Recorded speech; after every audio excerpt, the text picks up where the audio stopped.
यहाँ ठंड थोड़ी ज़्यादा ही पड़ती है, क्योंकि तिल्ली की चक्की और रेवड़ी खाने का आनंद भी मेरठ में ही है, इसलिए मेरठ की पवित्र भूमि है।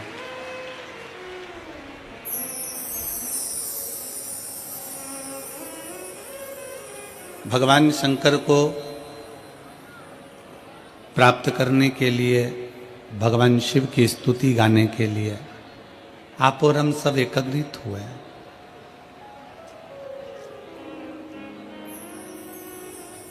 पूरे समय आप जितनी देर भगवान शंकर की कथा में बैठे, बहुत भीड़ है, बहुत भक्तों का सैलाब आया।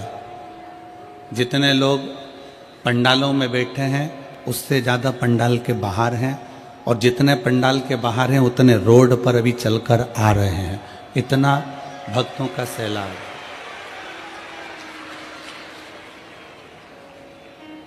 हम बीच बीच में आस्था चैनल से कहेंगे कि डोंट के स्टार्ट ऑन भी आप लोग इन लोगों को, भक्तों के जो रोड पर भी आ रहे हैं और पंडाल के बाहर भी जो दिल से बैठकर कथा श्रवण कर रहे हैं, उनका भी स्मरण दर्शन अवश्य कराएं। ये शिव भक्ति है।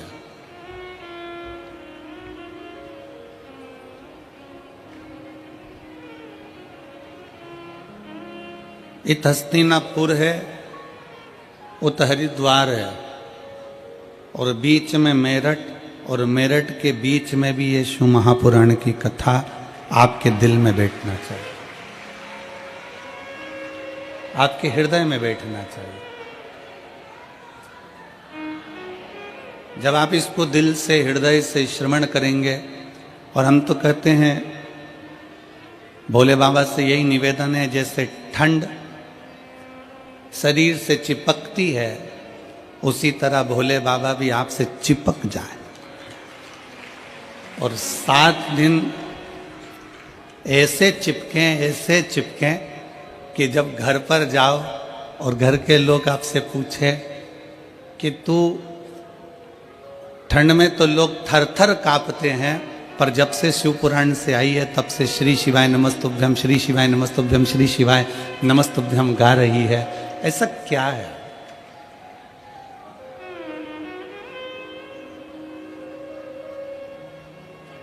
हम और आप भगवान शंकर की अविरल भक्ति को प्राप्त करने के लिए बैठे।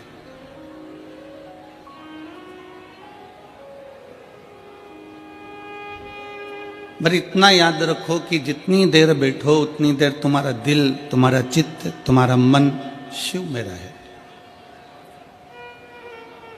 आप जितनी देर कथा को श्रवण करने के लिए बैठो उतनी देर तुम्हारा दिल भगवान शंकर में रमा रहे। शिव की स्तुति गाते रहो, शिव का नाम जप करते रहो।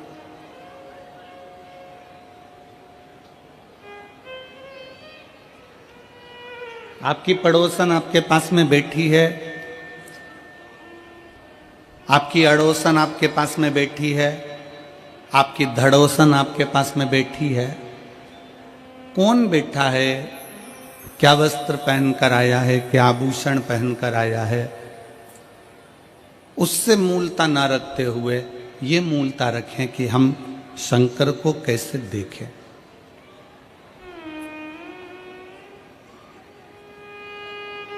और मेरे भोले तेरा सहारा है, मेरे भोले तेरा सहारा है, मेरी नैया का तू किनारा है, मेरी नैया का तू किनारा है। मेरे बाबा तुझे पुकारा है, मेरे बाबा तुझे पुकारा है, मेरी नैया का तू किनारा है, मेरी नैया दो किनारा। आप और हम जितनी देर भगवान की भक्ति में बैठे हैं, हर पल, हर घड़ी, हर क्षण, हर श्वास में उसको पुकारते रहे।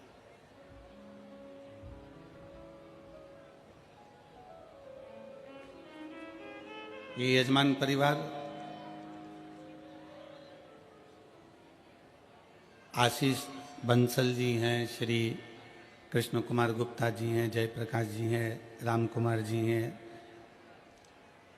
ये सभी जब हम हापुड़ में कथा करने के लिए आए तो हापुड़ की पवित्र भूमि पर सब पहुंचे, आशीष बंसल जी और ये सब पहुंचकर जैन साहब के यहाँ हम लोग रुके हुए थे, तो अनिल जैन जी के यहाँ, तो वहाँ इन्होंने कहा कि गुरुदेव एक कथा मेरठ में हो। तो हमारा पहला शब्द था इनसे कि मेरठ में कथा कौन सुनेगा। तो मैं श्री आशीष बंसल जी को इस चीज़ के लिए धन्यवाद दूंगा, अग्रवाल जी को इस चीज़ के लिए धन्यवाद दूंगा कि इनके मुख का शब्द था कि कथा मेरठ वाले सुने चाहे ना सुने, पर बेलकेश्वर महादेव जरूर सुनेंगे। बिल्वकेश्वर महादेव इस कथा को जरूर श्रवण करेंगे। ये कथा मेरठ की पवित्र भूमि पर सत्य मायने में तो आप तो अपनी जगह पर हो कि इस कथा को सुन रहे हो, पर मेरठ की पवित्र भूमि पर ओगढ़नाथ जी, बेलकेश्वर नाथ जी, ये सारे जितने शिव मंदिर हैं, शिवालय हैं, मेरठ की भूमि के जो पवित्र पवित्र देवालय शिवालय हैं, उस शिवालय में जो मेरा शंकर बैठा हुआ है, इस कथा को वही करवा रहा है, वही बाँच रहा है और वही सुन रहा है। कोई दूसरा नहीं करवाने वाला है इसको, ना कोई सुनेगा, सुनने वाला भी शिव ही है। शिव महापुराण में प्रसंग आता है कि भगवान शंकर की कथा जब तुमरुका जी बाँचने के लिए तैयार हुए, तब माता चंचुला देवी ने भगवान शंकर और पार्वती से कहा था कि आपको यजमान बनना है।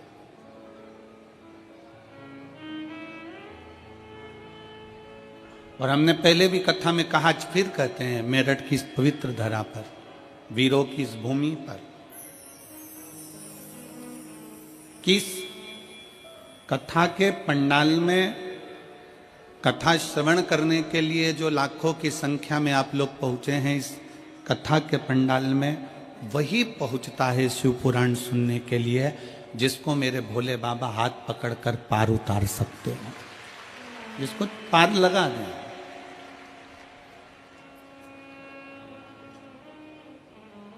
मेरे शंकर आपका हाथ पकड़कर आपको पार लगाएं, तो मेरा शिव आपका हाथ पकड़े और आपको पार लगाने का प्रयास करें।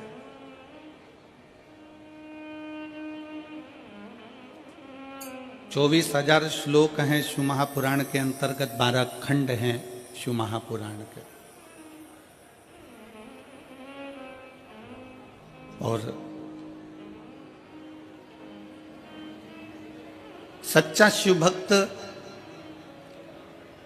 आप लोग, मैं मेरठ के सभी, मेरठ के आसपास के और मेरठ के रहने वाले सभी शिव भक्तों से निवेदन करूंगा, आप दिन में तो कथा श्रवण करने आए हो, पर मेरठ के शिव भक्तों से निवेदन करूंगा, कभी इस पंडाल का नजारा रात्रि में भी आकर जरूर देखिएगा एक बार।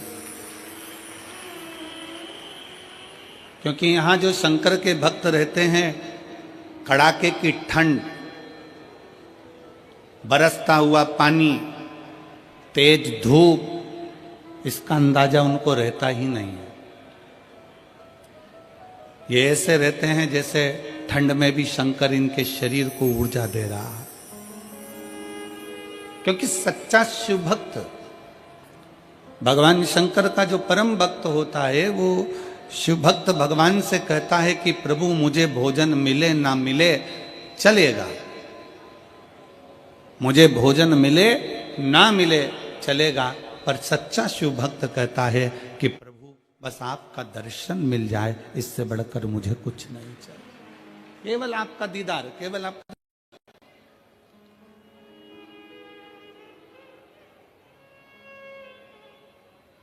और एक बार यदि आपका दर्शन मिल गया, एक बार आप और हम कथा के पंडाल में जाकर बैठ गए, भगवान शंकर की कथा को श्रवण करने के लिए हम विराजमान हो गए,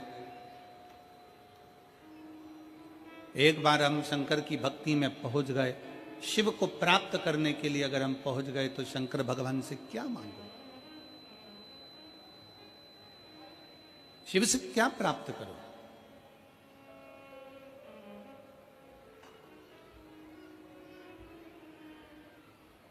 और कितने सुंदर समय पर शिव महापुराण की कथा प्रारंभ हुई है। आज 15 तारीख है, कल 16 तारीख को आद्रा का नक्षत्र रहेगा, और ये वो नक्षत्र शिव महापुराण के अंतर्गत आता है जिस दिन ब्रह्मा और विष्णु के मध्य में एक अग्नि का खंभ प्रकट हुआ था। वो अग्नि के खंभ में एक ज्योति का दर्शन हुआ था, वही ज्योति 12 ज्योतिर्लिंग के रूप में विराजमान हुई थी। वो कल का दिन इस पूरे शिव महापुराण के अंतर्गत वर्णन आता है। अब इतने सुंदर दिवस में, इतने सुंदर अवसर में आप और हम भगवान शंकर की कथा को श्रवण करने के लिए बैठे हैं। कोई साधारण सा विषय नहीं है शिव महापुराण की कथा की, यहाँ से सुनी, यहाँ से निकाल दी, बची कुची थी कपड़ा में से झटकार दी, घर पहुँचे, घर वालों ने पूछा कथा में गई थी शिव पुराण की, हाँ क्या लेकर आई है, तो कहा कोई पानी बांट रहा था तो पाउच ले आई, और कोई बिस्कुट बांट रहा था तो बिस्कुट ले आई, और कोई टॉफी बांट रहा था तो टॉफी ले आई।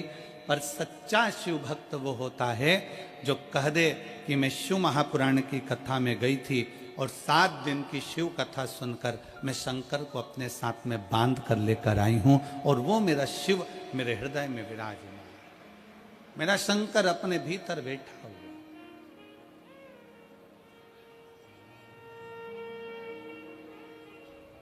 शिव को प्राप्त करने के लिए हमें कोई आडंबर, कोई दिखावा, कोई ढोंग, कोई ढकोसला शिव को प्रिय नहीं है।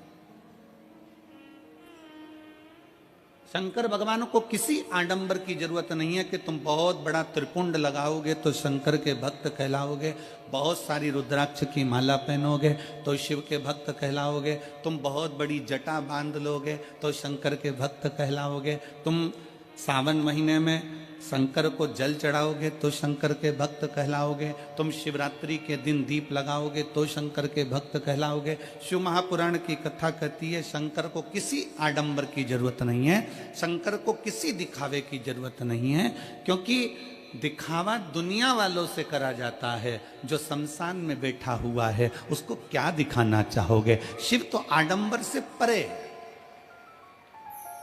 शिव दिखावे से परे।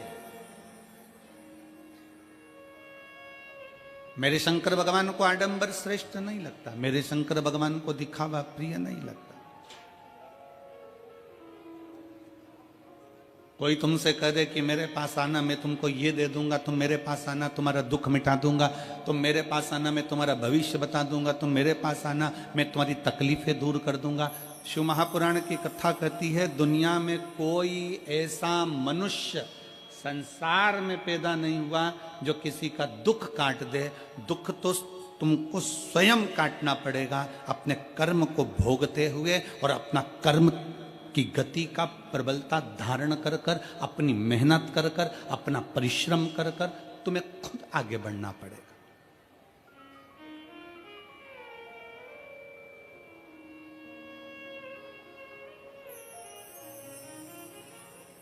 व्यक्ति बीमार होता है तो सबसे पहले अपने घर का इलाज करता है, घर में इलाज करते करते थक जाए तब फिर वो पास के प्राथमिक चिकित्सा केंद्र में जाता है। प्राथमिक चिकित्सा केंद्र में काम नहीं होता फिर वो बड़े अपने शहर के हॉस्पिटल में जाता है। अपने शहर के हॉस्पिटल के बाद फिर वो दिल्ली जाता है, फिर वो एम्स में जाता है, फिर वो कहीं जाता है, फिर वहाँ से इलाज कराता कराता मुंबई आदि तक पहुँच जाता है, फिर वहाँ से इलाज कराने के बाद और कहीं उसकी इच्छा होती है वहाँ पहुँच जाता है। क्यों? क्योंकि उसको मालूम है कि मैं डॉक्टर के पास जाऊंगा तो मेरा आधा दुख कट जाएगा, क्योंकि डॉक्टर भी शंकर का एक रूप होता है। भारत की भूमि के नहीं, पूरे देश के जितने डॉक्टर हैं ये मेरे शिव का एक रूप है। ना जाने कितनों को इन्होंने अपने ओर से बल लगाकर, दम लगाकर जितना बन सकता है उतना प्राण देने का प्रयास करते हैं। कोई कैसा भी मरीज हो, डॉक्टर का कोई दुश्मन नहीं होता। डॉक्टर का कोई दुश्मन, जैसे डॉक्टर का कोई दुश्मन नहीं है, अगर दुश्मन भी आ जाता है तो भी डॉक्टर उसको ठीक करने की दवा देता है।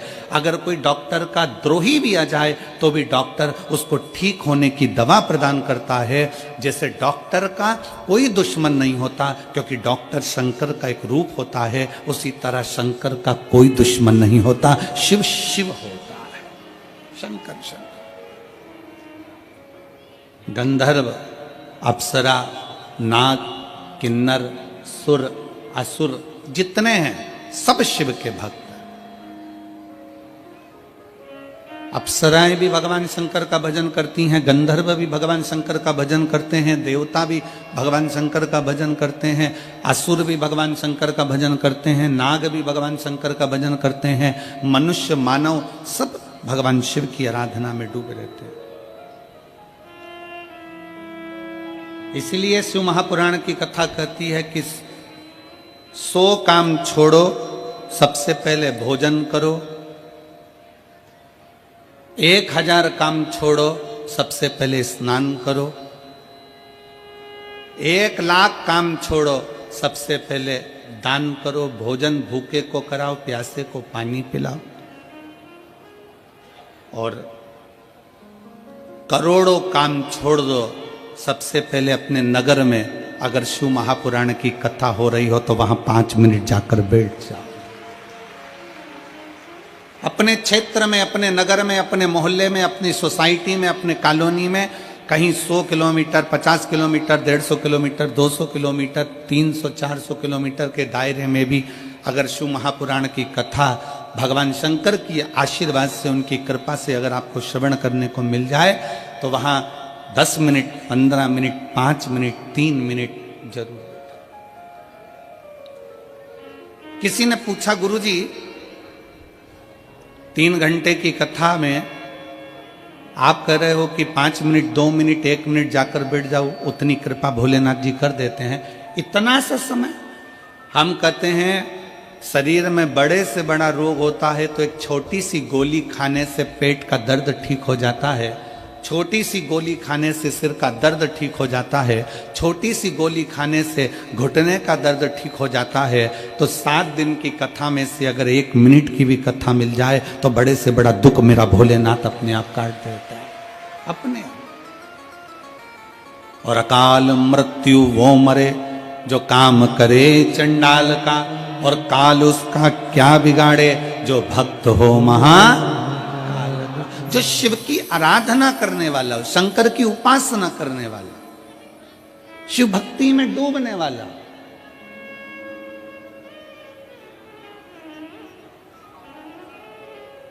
उस जीव को भगवान शंकर साध लेते हैं।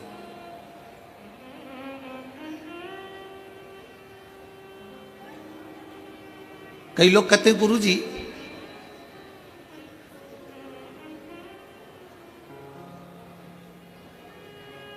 हमने सुना है कि देवी देवताओं को बलि चढ़ती है, किसी को पशु की बलि चढ़ती है, किसी को इसकी बलि चढ़ती है, किसी को उसकी बलि चढ़ती है। हमारी शिव महापुराण की कथा नहीं कहती कि किसी देवी देवता को बलि चढ़ती है। शंकर भगवान का तो एक नाम पशुपति नाथ है, जो पशुओं की रक्षा करने का भी देवता हो। अगर वो पशुपति नाथ है तो पशु की बलि से वो कभी प्रसन्न नहीं हो सकता। अगर वो पशुओं का नाथ है, वो पशुपति नाथ है, तो वो कभी किसी देव, हमारे भोले बाबा, हमारे शंकर, मेरे शिव, मेरे ओघड़दानी किसी को कष्ट देकर कभी खुश नहीं हो, किसी जीव को परेशान तक नहीं कर।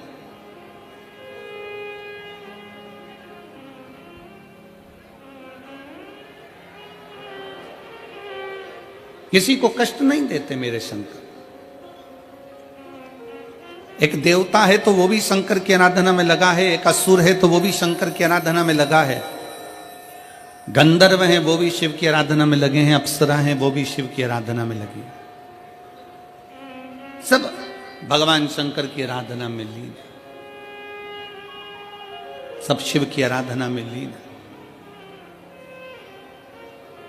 और जिस मेरठ की भूमि पर आप कथा सुनने के लिए बैठे हैं और पूरा विश्व आस्था चैनल के माध्यम से, पूरा देश विदेश फेसबुक यूट्यूब के माध्यम से पूरा विश्व इस कथा का रसपान कर रहा है, तो वो अपने स्मरण में इस कथा को रहे कि ये मेरठ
लंका अधिपति रावण को अपनी बेटी मंदोदरी शिव की आराधना में डूबी रही,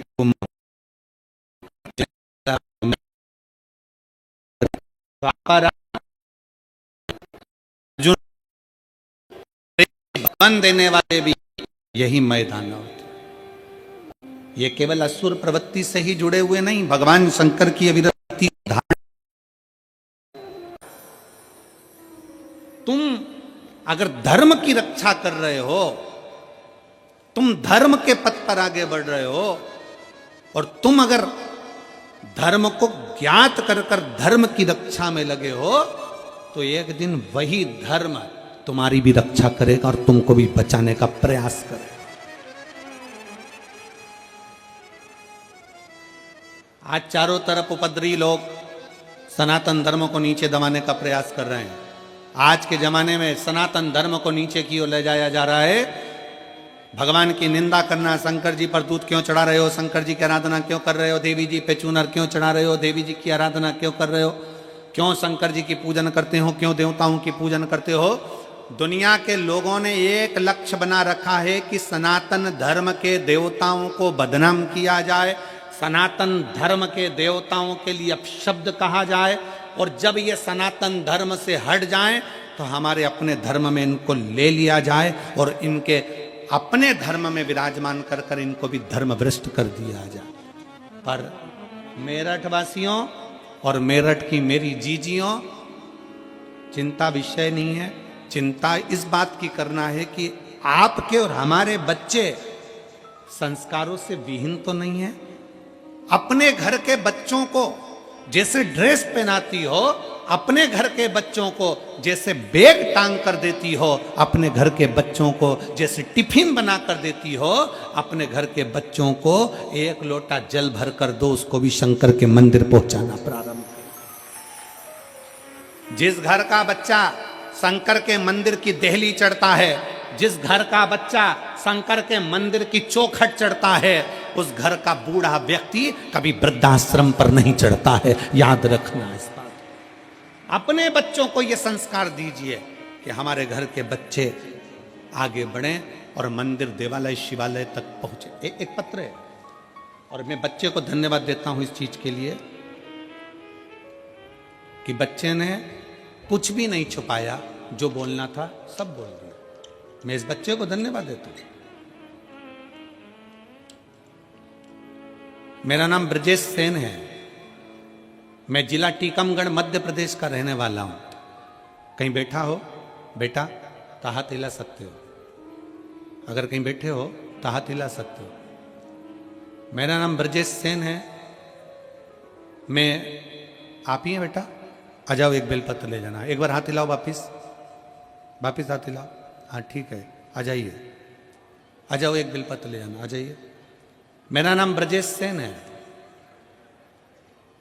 मैं जिला टीकमगढ़ मध्य प्रदेश का रहने वाला हूं। शंकर भगवान की महिमा का मैं क्या गुणगान करूं गुरुदेव। 20 साल की मेरी उम्र है।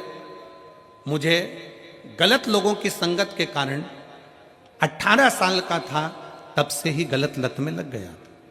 ड्रिंक करना, मदिरा पीना और गलत गलत कार्य करना। गुरुदेव, दारू का नशा, ऐसा कोई नशा नहीं था जो मैं नहीं करता था। सारे गलत काम भी मैंने किए। 2019 में आपकी पहली बार कथा को सुना ऑनलाइन। गुरुदेव, पहली बार कथा सुनी, वो भी नशे में सुनी। दारू के नशे में था। मोबाइल पर कथा सुनी। बस नशे से जब होश में आया, सुबह 4:30 बजे मैं जागा और 4:30 बजे जाकर मैंने फिर उसके बाद में ये विचार कर लिया कि अब मैं दारू को नहीं छूंगा। और ऐसा नहीं है गुरुजी कि ये दारू का नशा करने वाला व्यक्ति नियम भी खुद बनाता और तोड़ता भी खुद ही है। मैं ऐसा करूंगा ये विचार कर लिया, कई बार भी सोचा, पर ये पहली बार था जो शिव महापुराण की कथा का लत लग गया शरीर को। 8:30 बजे फिर वापिस मैं कथा को सुनने के लिए मोबाइल पर लगा लिया। 8:30 बजे मैंने कथा सुनी, शिव जी के मंदिर गया, शंकर के मंदिर में जाकर बाबा की भक्ति में लग गया। सीहोर पहुंचा, बाबा का वहाँ पर कंकर शंकर पूजन करा, वहाँ से रुद्राक्ष ले आया, बाबा की कावड़ बढ़ी, बाबा से विनती करना प्रारंभ कर दिया कि कभी नशा ना करूं और कभी गलत काम ना करूं।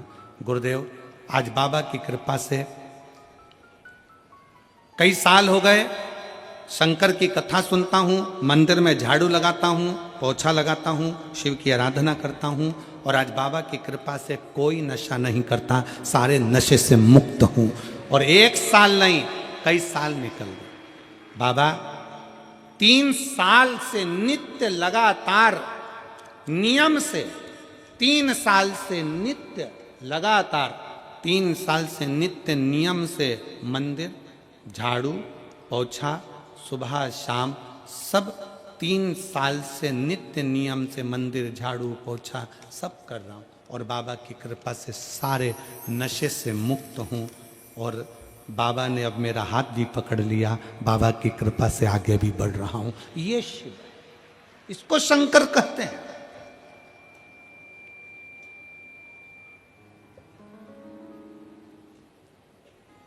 ऐसे कई सब सभाओं में लोगों को खड़ा कर लिया जाता है, हाथ लंबा करो, हाथ लंबा कर लिया, बोल दिया आज के बाद मैं नशे से मुक्त होता हूं, मैं नशा नहीं करूंगा। ऐसा संकल्प बार बार दिलाया जाता है और संकल्प दिलाया तो जाता है पर बहुत कम लोग हैं जो संकल्प पर चल पाते हैं। संकल्प वही सफल होता है जो दिल से किया जाता है। पंडाल में बैठकर कथा सुनकर जो संकल्प लिया जाता है वो मूल होता है, वो मूल है। आप अपने भीतर का संकल्प प्रबल करिए, आप अपने भीतर का नियम प्रबल करिए। नशा करो, पर वो नशा दारू का या मदिरा का नहीं कि रात को पी सुबह उतर गई। नशा एक और होता है, शंकर के मंदिर में 1 लोटा जल चढ़ाने का और शंकर के नाम को गाने का। वो कभी उतरता नहीं, वो कभी नहीं उतरता। वो नशा शिव भक्ति का जितना चढ़ता है, मैं दानव है, असुर है, राक्षस है, पर उसने शंकर की भक्ति का नशा जो धारण करा वो नशा ऐसा रहा कि देवलोक की अप्सरा हेमा अप्सरा के साथ उसका विवाह हो गया। मैं दानव को शंकर की भक्ति का नशा ऐसा चढ़ा कि इसी मेरठ की भूमि पर मैं दानव की इसी नगरी में रहकर उसने अपनी पत्नी के साथ में भगवान शंकर की आराधना करी कि मुझे संतान सुख प्राप्त हो। और एक मधुरा नाम की एक अप्सरा शिव को देखकर मोहित हो गई। उस अप्सरा ने कोई तप साधना नहीं करी, शंकर की पूजन, एक लोटा जल, एक बेलपत्र शंकर को एक अक्षत चढ़ाती, प्रार्थना करती। एक दिन माता पार्वती को लगा कि ये अप्सरा शंकर को पाना चाहती है, शंकर से कुछ पाना नहीं चाहती, शिव को पाना चाहती। पार्वती को बुरा लग गया।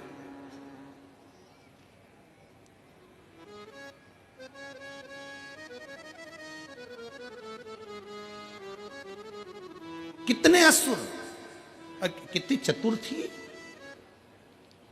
रामचरितमानस की युद्ध का क्रम प्रारंभ करने वाली वो एक रावण की बहन, क्या नाम था, जम के बोलो जरा, शूर्पणखा, कितनी समझदार थी। उसके बराबर विद्वान दुनिया में कोई नहीं हो सकता। शूर्पणखा के बराबर कोई विद्वान नहीं हो सकता। जो शूर्पणखा राक्षस की बहन, असुर की बहन, वो शूर्पणखा भी राम जी के पास जाकर कहती है, तुम सम पुरुष न मोसम नारी, तुम्हारे जैसा पुरुष नहीं है, मेरे जैसी स्त्री नहीं है। पूछा राम जी ने, क्या चाहती हो? शूर्पणखा कहती है, तुम्हें अपना बनाना चाहती हूँ। शायद दुनिया की पहली राक्षसी थी जो भगवान से कहती है, मैं तुम्हें अपना बनाना चाहती हूँ। हमारे यहाँ तो अच्छे अच्छे लोग भी कहते हैं, ये प्रॉपर्टी में अपनी बनाना चाहता हूँ, पर राम अपना नहीं बनाना चाहते, पर राक्षसी राम को अपना बनाना चाहती। बड़े बड़े महात्मा, संत, साधु, सन्यासी, तपस्वी, साधक, उपासक, बड़े बड़े प्रवचन देने वाले भी प्रॉपर्टी अपना बनाना चाहते हैं, गाड़ी अपना बनाना चाहते हैं, बंगला अपना बनाना चाहते हैं, अपना अपना ट्रस्ट बनाना चाहते हैं, पर भगवान को कोई अपना बनाना नहीं चाहता। पर वो राक्षस की बहन शूर्पणखा भी राक्षस की बहन होकर भगवान के सामने जाकर सीधा ऑफर देती है, तुम मेरे और मैं तुम्हारी, और कुछ नहीं चाहिए। सीधा ऑफर है, तुम मेरे बन जाओ और मैं तुम्हारी बन जाऊं, इससे बढ़कर दुनिया में कुछ नहीं। लोग कहते हैं रावण की बहन ने युद्ध करा दिया, कहते हैं ये युद्ध मेरे राम का है। राम दिल में बैठ जाए तो फिर काम, लोभ, आसक्ति, वासना और तृष्णा से युद्ध तो होना ही चाहिए। अगर राम दिल में बैठ जाए तो काम, आसक्ति, वासना और तृष्णा से युद्ध तो होना ही चाहिए। वो युद्ध जायज है, होना चाहिए, क्यों नहीं होगा? मैं तुम्हें अपना बनाना चाहती हूं राम, और तुम मेरे अपने बन जाओ। बस हम भी यही चाहते हैं, आप शंकर को अपना बनाओ, हम संसारवासियों से नहीं। कौन आएगा? अंत समय प्रभु। वाह, मेरठ वालों को आता है, गाओ जरा। अंत समय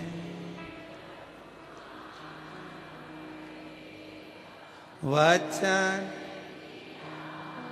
निभा, आए ना आए प्रभु कुटुंब कबीला, अंत समय प्रभु आना पड़ेगा, वचन दिया तो निभाना पड़ेगा, अंत समय प्रभु आना पड़ेगा, वचन दिया तो निभाना पड़ेगा। अंत समय में कोई नहीं आएगा। तुम्हारा घर, तुम्हारी गाड़ी, तुम्हारा बंगला, तुम्हारी जायदाद, तुम्हारी प्रॉपर्टी, तुम्हारा धन, सब तुम्हारे घर पर रहेगा। अकेले हॉस्पिटल में हो सकता है कि कहीं पड़े हो, कौन साथ देगा? अंत समय में साथ वही देगा जो तुमने भजन किया, स्मरण किया, पुण्य करा, भूखे को भोजन कराया, प्यासे को पानी पिलाया। इस शिव महापुराण के पंडाल में आए हुए ये हजारों लाखों शिव भक्तों का जो तुमने मुंह झूठा कराया। अपने घर से पूड़ी बना लाए, रोटी बना लाए, सब्जी बना लाए, बेसन बना लाए, 4 रोटी बनाकर, तिल्ली का लड्डू बनाकर लिया। संक्रांति तो बाद में आएगी, लड्डू बनाकर पहले तुमने इस शंकर के भक्तों के मुख झूठे करा दिए। वो तुम्हारा मुख झूठा कराना खाली नहीं जाएगा। एक डायरी में लिख कर रखना, मैंने 5 रुपए की चाय किसी को पिलाई, किसी को लड्डू खिलाया, वो 3 महीने में वो 5 का 1000 गुना हुआ कि नहीं हुआ, वो हमको बताना जरूर, हमें बताना जरूर कि वो मिला कि नहीं मिला। ये बच्चा, वो वर्मा जी ने लिखा अपने पत्र में कि मैंने तो केवल हापुड़ के पंडाल में, सौरभ वर्मा लिखे, मैंने तो केवल हापुड़ के पंडाल में बैठकर कथा का रसतत्व ग्रहण किया। आ जाओ बेटा।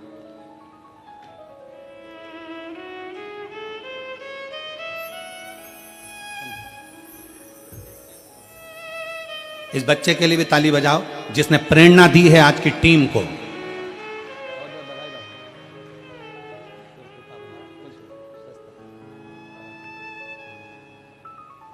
एक माता पिता, माता पिता,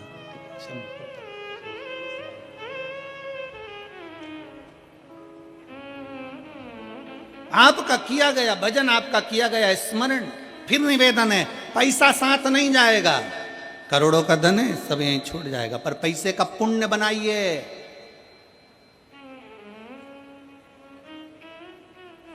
पैसे को बैंक में यहां जमा करो और दिल्ली में एटीएम से निकाल लीजिए और वो कार्ड से जमा निकाल लीजिए, बस यही है। पैसे का पुण्य बना लो, पैसे का पुण्य। थोड़ा भूखे का भोजन, प्यासे का पानी और जय बाबा बर्फानी है क्या? क्यों कहते हैं कि भूखे को भोजन और प्यासे को पानी और जय बाबा बर्फानी क्यों कहा जाता है? किस लिए कहते हैं? उसका कारण केवल है कि किसी देवता के साथ भूखे का भोजन और प्यासे का पानी नहीं लिखा है, केवल बाबा भोलेनाथ के साथ इसको जोड़ा गया है। क्यों? क्योंकि ब्रह्मा ब्रह्म लोक में रहते हैं, भगवान विष्णु वैकुंठ लोक में रहते हैं, पर शंकर पृथ्वी लोक पर रहता है। मृत्यु लोक में जो किसी अन्न का भाग भी दान करता है, किसी प्यासे को पानी भी पिलाता है, किसी शिव भक्त का मुख झूठा कराता है, उसका पुण्य खाली नहीं जाता, उसका पुण्य खाली नहीं जाएगा। एक पत्र है,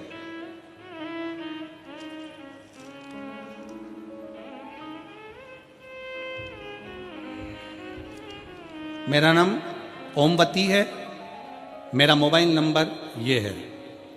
कहीं बैठी हैं ओमवती जी? मैं गाजियाबाद से रहने वाली हूँ, गाजियाबाद के रमते राम रोड की रहने वाली हूँ। पत्र को आप लोग एलईडी के माध्यम से पढ़ सकते हैं। आप ही हैं? एक बार वापिस हाथ हिलाओ, आ जाइए, एक बेलपत्र ले जाओ, आ जाओ। मेरा नाम ओमवती है, मैं मोबाइल नंबर ये है। मैं गाजियाबाद रमते राम रोड की रहने वाली हूँ। कुछ दिन पहले मेरे देवर को बुखार आ गया था, अचानक से उसके पेट में दर्द उठा तो हम उसको डॉक्टर के यहाँ लेकर गए। डॉक्टर ने उसका एमआरआई और अल्ट्रासाउंड कराया। हम रिपोर्ट लेकर डॉक्टर के पास गए तो डॉक्टर ने ट्यूमर बता दिया। हम सुनकर घबरा गए, उनकी हालत बिगड़ गई। फिर हम उनको लेकर, पत्र आस्था चैनल वाले एलईडी पर दिखा रहे हो, आप लोग एलईडी पर पत्र को पढ़ सकते हो साथ में।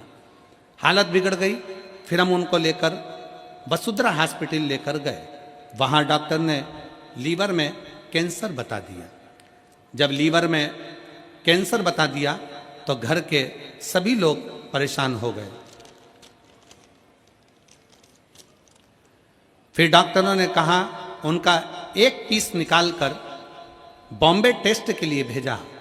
हम भोले बाबा से प्रार्थना करने लगे, गुरुदेव रुद्राक्ष का जल पिलाते और बेलपत्ती लाकर उनकी जेब में रखते। जिस समय पर उनका शरीर का भाग काटा गया और डॉक्टर ने बॉम्बे के लिए भेजा, तब हमने उन्हें रुद्राक्ष का जल दिया, शिव का चढ़ा पानी पिलाया, पत्ती खिला दी और बाद में फिर उसकी रिपोर्ट आने का हम इंतजार करते रहे। हम बाबा को आज धन्यवाद देने इसलिए आए हैं क्योंकि हमें डॉक्टर ने कैंसर बता दिया था।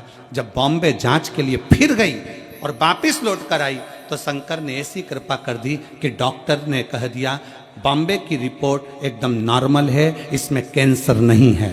मैं बाबा को यहाँ प्रणाम करने के लिए आई, मैं बाबा को यहाँ प्रणाम करने के लिए। शिव तत्व में एक लाइन अच्छी लिखी है, आप और हम गुनगुना लेते हैं। खाली न जाता कोई दर से तुम्हारे, खाली न जाता कोई दर से तुम्हारे, मैं भी खड़ी हूँ नन्ही बाहें पसारे, अपने हृदय से लगा लो गिरी जा रही हूँ, उठा लो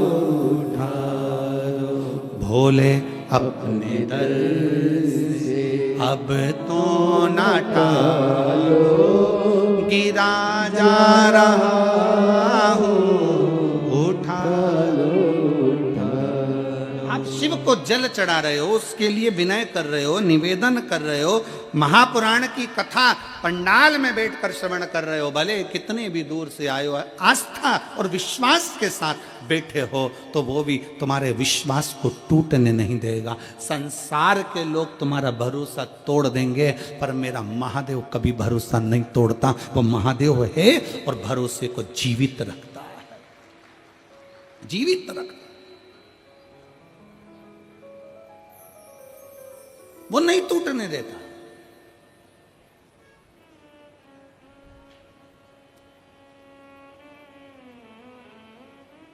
इन सारे पत्रों को ये ढेर लगे हुए, हम इतने पत्र नहीं पढ़ पाते, ये ढेर लगे हुए तो पहले दिन के पत्र हैं, अभी तो रोज के चालू होंगे।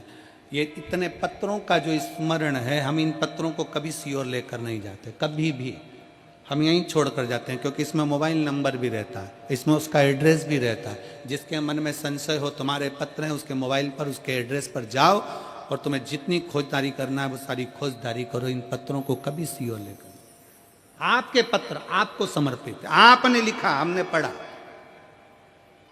हम आपको नहीं जानते, मेरठ में भी कभी नहीं आए। हाँ, वहां गए थे हापुड़, तब मेरठ पढ़ा हो, पढ़ा था कि बीच में नहीं पढ़ा था है? हाँ, बीच में नहीं पढ़ा, इसीलिए तुमने यहाँ बुला लिया, हम तो कभी ना आए। वो तो बाबा की कृपा है, और मैं यजमान परिवारों को इसके लिए बहुत बहुत साधुवाद देता हूँ। सभी बंधुओं को, श्री कृष्ण कुमार जी गुप्ता जी को, आशीष बंसल जी को, ऋषि अग्रवाल जी को, जयप्रकाश अग्रवाल जी को, श्री राम कुमार गुप्ता जी को, अनिल जी जैन जी को, राहुल गुप्ता जी को, ब्रजभूषण जी को, नीरज मित्तल जी को और गणेश अग्रवाल जी को, आप सबको धन्यवाद देता हूँ, बहुत बहुत साधुवाद कि मेरठ की मेरी जीजियों के चेहरे पर 2024 जाते जाते आपने जो खुशी दी है, वो खुशी शायद कभी देखने को नहीं मिली होगी। वो खुशी आप लोगों ने, प्रसन्नता जो, और करो सेवा मेरठ वालों, ये शुभ भक्त आए, शंकर के भक्त आए, इनके लिए अपने अपने खजाने खोल लो, खोलो। घर से आओ, एक थर्मस में चाय बना के लिया, और ठंड पड़ रही है, ज्यादा कुछ नहीं तो जो आसपास में 4-5 बैठे हैं ना, अड़ोसन पड़ोसन, पीछे वाली धड़ोसन, धीरे से, किसी को बताना नहीं है, चिल्ला के नहीं देना है। यहाँ कई माताएं बैठती है, सिर पे पेटियां लेकर आती है, रख लेती है अपने बाजू में, कथा चालू हो जाती है, धीरे धीरे वहीं की वहीं निकाल कर देती जाती, उठती तक नहीं, खड़ी भी नहीं होती। और बड़े बड़े हीरे की चूड़ियां पहनने वाली भी पंडाल के अंदर बैठकर 5-7 दिन तक कथा श्रवण करती है। बड़े बड़े दिल्ली के बहुत बड़े उद्योगपतियों की पत्नियां भी इस पंडाल के अंदर बैठी हुई हैं, और दिल से बाबा से प्रार्थना करने के लिए।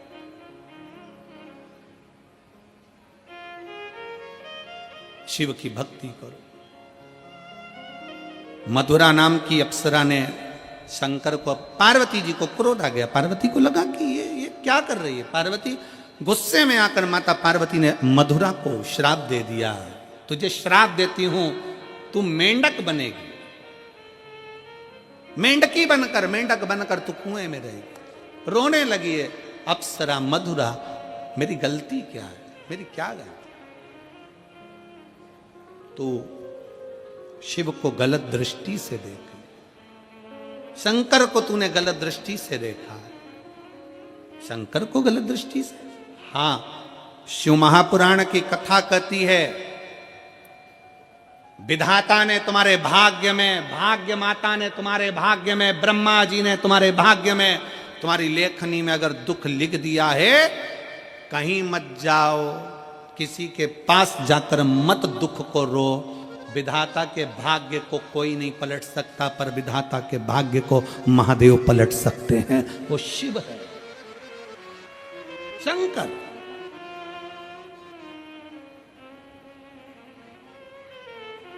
14 वर्ष तक मेरे भगवान राम वन में रहे। पूरे राम जी के वन गमन के समय पर अभी की शासन ने, भारत सरकार ने, वर्तमान के सरकार ने, मैं वर्तमान की इस भारत सरकार को बहुत बहुत धन्यवाद देते हैं कि अयोध्या से लंका तक के बीच में राम पथ गमन बनाया गया है। आशीष जी, आप कभी जाएंगे तो अयोध्या से राम पथ गमन बना हुआ है। गुप्ता जी, वहां पूरे राम पथ गमन बनाया गया, भारत सरकार ने उसको बनाया। और राम पथ गमन को अगर आप दर्शन करेंगे तो राम पथ गमन में जितने राम के मंदिर नहीं है, राम पथ गमन में जितने किसी देवता के मंदिर नहीं है, अयोध्या से लेकर लंका तक के बीच में सबसे ज्यादा मंदिर शंकर जी के हैं। क्यों? क्या कारण है? उसका एक कारण था, जब दशरथ जी से विदा मांगकर भगवान राम चले, तो विदा मांगते हुए जब चलते हैं तो माता कौशल्या जी राम जी से कहती हैं, राम तुम्हारे पिता तुम्हारे साथ में तो नहीं जा रहे, तुम्हारी माता तुम्हारे साथ वन में तो नहीं जा रही, पर तुम्हारे साथ तुम्हारे एक पिता देवाधिदेव महादेव तुम्हारे साथ वन में जा रहे हैं। प्रतिदिन शंकर के शिवलिंग का निर्माण करना, पूजन करना भगवान राम का प्रतिदिन का नियम था। एक पार्थिव शिवलिंग का पूजन करते थे, निर्माण करते थे, पूजन करते थे। जब तक मेरे राम पार्थिव शिवलिंग का पूजन नहीं कर लेते, तब तक जल नहीं पीते थे। यही निर्णय अर्जुन का था, यही निर्णय युधिष्ठिर का था।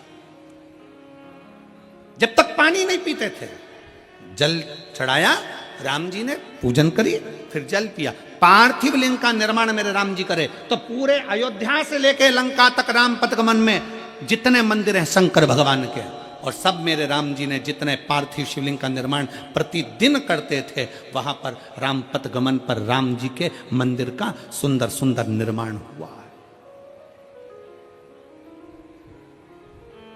पूरे राम पथगमन में आप दर्शन करिए, भारत सरकार ने जो बना रहे हैं राम पथगमन, उसके अंतर्गत दर्शन करिए। और इसके लिए मैं उत्तर प्रदेश सरकार को, माननीय योगी जी को भी धन्यवाद देता हूं कि उन्होंने उत्तर प्रदेश सरकार के इस राम पथगमन में भी श्रेष्ठ शिव मंदिरों का निर्माण करवाया।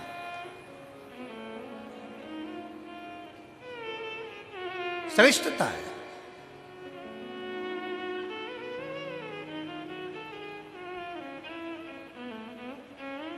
शिव को पहचानना, शंकर को जानना जरूरी। जो शंकर भगवान को जान गया, पहचान। एक पत्र में उसने वर्णन किया है महाराज,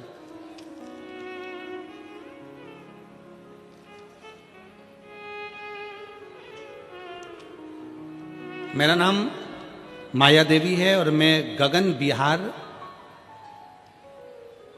भोपुरा गाजियाबाद, भोपुरा है कि भोपुरा ही है, कहीं बैठी हो तो हाथ हिला सकती हैं। मेरा नाम माया देवी है और मैं गगन बिहार भोपुरा गाजियाबाद उत्तर प्रदेश की निवासी हूँ। मेरा मोबाइल नंबर ये है। आप ही हैं? ऐसे हाथ हिला दो एक बार। आ जाइए, आ जाओ, एक बिलपत्र ले जाना। पत्र को पढ़ते हैं। मेरा नाम माया देवी है और मैं गगन बिहार भोपुरा गाजियाबाद उत्तर प्रदेश की निवासी हूँ। मेरा मोबाइल नंबर ये है।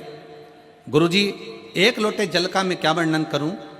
2022 अगस्त का महीना जब मुझे सांस लेने में तकलीफ हुई, खाना पीना खाने में तकलीफ होने लगी, तब मैंने छोटे मोटे डॉक्टर अस्पताल में इलाज कराया, लेकिन कोई आराम नहीं हुआ। उसके बाद मुझे हापुड़ के रामा अस्पताल ले जाया गया, जहां मेरी सोनोग्राफी हुई और जिसमें फेफड़े में कुछ गांठ आई और जिसकी जांच दिल्ली के IIMS अस्पताल में होनी थी। वहां जब टेस्ट हुआ तो गुरुदेव पता चला कि तीसरी अवस्था का, थर्ड स्टेज का फेफड़ों का कैंसर हो गया है। थर्ड स्टेज का फेफड़ों का कैंसर सुनाया गया। पूरे घर में मातम सा पसर गया और गली मोहल्ले व रिश्तेदार भी कहने लगे इस बीमारी का तो कोई इलाज ही नहीं है। तभी एक व्यक्ति द्वारा पता चला कि आस्था चैनल पर पंडित प्रदीप मिश्रा शिव महापुराण की कथा करते हैं, जिसके सुनने व उपाय करने से बीमारी ठीक हो सकती है। अब मैं कथा सुनने लगी व उपाय करने लगी। इस दौरान मैं हरिद्वार में बाबा की कांवड़ भरने चली गई। फिर मैं वहाँ से आई, सीहोर चली गई। पंडाल में 7 दिन तक मैंने कथा सुनी, रुद्राक्ष महोत्सव को श्रवण किया और बाबा को रोज जल चढ़ाती, रुद्राक्षोत्सव का आनंद लेती। IMS फिर मुझे अस्पताल में भर्ती किया गया। अब जान बचना मुश्किल था। मेरे फेफड़ों का पानी भर चुका था। उस दौरान मेरी बड़ी बेटी रोज शिवलिंग पर जल चढ़ाती, बेलपत्र लाती, मुझे ग्रहण करने को देती और भगवान शंकर का जो रुद्राक्ष लेकर आए थे उसको पानी में गलाकर मुझे देती। 4 लीटर पानी मेरे फेफड़ों से निकाला गया। 10 दिन में मुझे आराम लगा। अब मैं रोज खुद मंदिर जाना प्रारंभ कर दी, बेलपत्र खाना प्रारंभ कर दी, बाबा की धोक लगाना प्रारंभ कर दी। बाबा मेरा कैंसर ठीक कर दो, बाबा इसका कोई इलाज नहीं है। 25 सितंबर सोनोग्राफी हुई और सोनोग्राफी की रिपोर्ट आई और 1 अक्टूबर को वो रिपोर्ट आई। जब रिपोर्ट डॉक्टर ने देखी तो वो हैरान हो गया और मुझसे कह रहा था रिपोर्ट आपकी है किसी और की है? हम उस रिपोर्ट को दिखाए तो डॉक्टर ने कहा कि आपके शरीर में कैंसर की गठान नहीं है, आपके शरीर में कैंसर की गठान नहीं है। इसे सुनकर मैं खुशी से भर उठी और बाबा को नमस्कार कर कर प्रार्थना करने लगी, बाबा तूने मेरा कैंसर समाप्त कर दिया। आज मैं बाबा को प्रणाम करने के लिए यहाँ पहुंची। शिव की स्तुति है।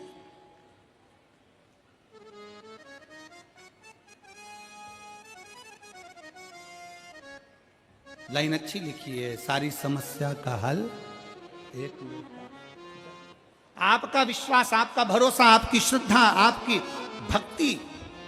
फिर निवेदन है डॉक्टर से जांच कराओ, वो रिपोर्ट बोले रिपोर्ट कराओ, सब कुछ करो, दवाइयां खाओ, औषधि खाओ, पर अपने शंकर पर 1 लोटा जल चढ़ाना बंद मत करो। शिव की स्तुति में लगे रहो, लगे रहो।